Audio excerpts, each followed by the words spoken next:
Small angle approximations.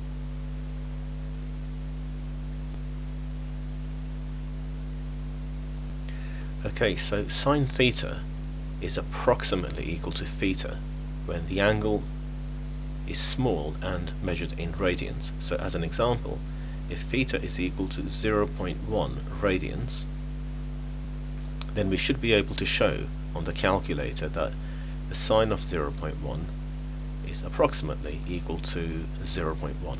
So let's see if that's true. So make sure the calculator is in radians mode. So the sine of 0.1, we've got this value. So is this value approximately the same as 0.1? Yes, it is. So let's try a bigger angle and see if it's still true if theta is a larger angle. Because 0.1 radians converted to degrees is about 5.7 degrees, something we're a bit more familiar with, and that's a small angle. Okay, so let's try the sine of 1 radian, 0.84, and these are not the same anymore. So now the approximation doesn't work. The approximation only works for small angles.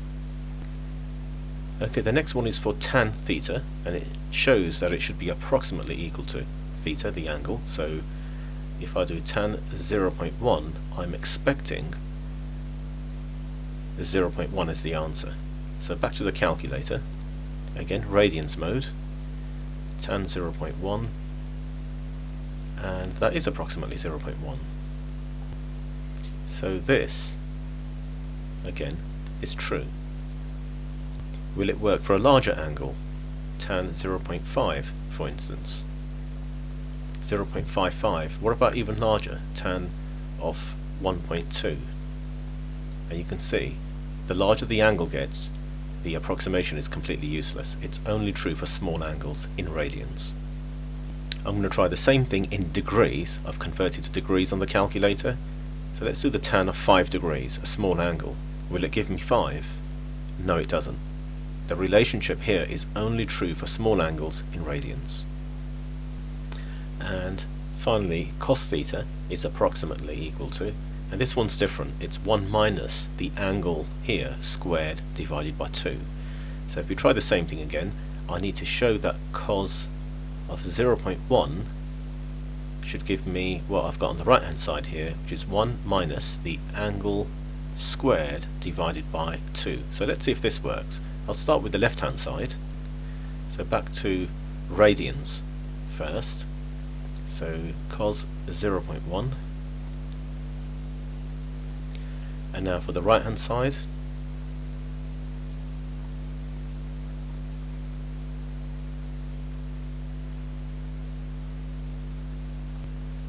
Which is 0.995, and yes, they are similar. And again, if I used a larger angle, they would not be the same. Okay, so what this means is, let's say you've got an equation or an expression, and you came across this, sine 5x, and you knew the angle here was in radians and it was a small angle. That means you can replace all of this term with what you see here, just the angle. You can replace all of this with just 5x. So if you had sine 1/3 theta, as long as the angle here is small and in radians, I can replace all of this with 1/3 theta. And the same thing is true for tan. So if we saw tan 2 phi, I can replace all of this with just the angle, which is 2 phi.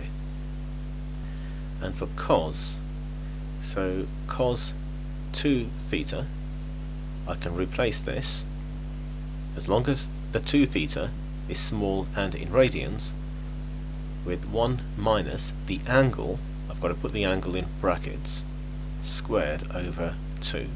So then I've got 1 minus 4 theta squared over 2, which is 1 minus 2 theta squared. Be careful with the brackets.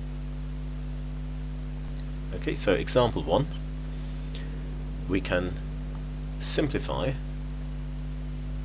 cos 3 theta to 1 minus the angle squared over 2. Then you've got a minus 1, we're dividing by 4 theta, we've got all that. And then we have sine 2 theta, and we can simplify that to 2 theta. And we can do all that because the angle is small and in radians. And then we just simplify, and again, which gives minus 9 over 16. Now this should be true for any small angle in radians, irrespective of what angle I have to start off with. And we can demonstrate this. Okay, so with your calculator in radians mode, that's the angle I'm going to use. It's a small angle in radians.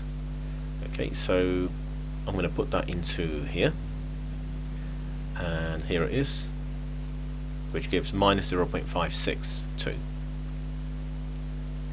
And now if we compare the value to the minus 9 over 16 that we got before, we can see that our two values are very close in value, so really good approximation. Example 2, so we're given the terms on the left hand side, and we have to show that we can write them as the terms in red here on the right hand side. So for sine, tan and cos, we'll use the approximations like this, and then simplify and rearrange the terms, and we've shown that we can approximate these terms as 2 theta squared plus 7 theta minus 1. For practice, try these questions.